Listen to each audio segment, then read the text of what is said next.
আসসালামু আলাইকুম গাইস, আশা করি আপনারা সকলে ভালো আছেন। আজকে আমি দেখাবো কিভাবে একটি ইমেল পাঠানো হয়। সেই প্রসেসটা দেখার জন্য প্রথমে আপনি ইমেলে ঢুকতে হবে, কম্পোজ ওখানে ক্লিক করতে হবে। যার ইমেলে পাঠাবেন তার ইমেলটা এখানে আপনি বসাতে হবে। আমারটা আমি বসিয়ে দিলাম।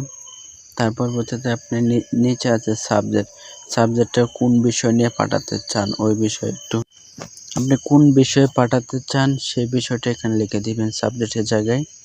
আমারটা আমি বসিয়ে নিতেছি। তারপর যে কম্পোজ ইমেল, ওখানে আপনি ক্লিক করতে হবে। যে বিষয় নিয়ে আপনি লিখতে চাচ্ছেন ওই বিষয়ে আপনি লিখতে হবে।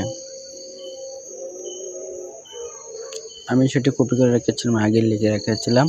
তারপর উপরে আপনি থ্রি ডটের পাশে যে তীর চিহ্ন ওটাতে ক্লিক করতে হবে। তারপর আপনি ইমেল চলে গেছে।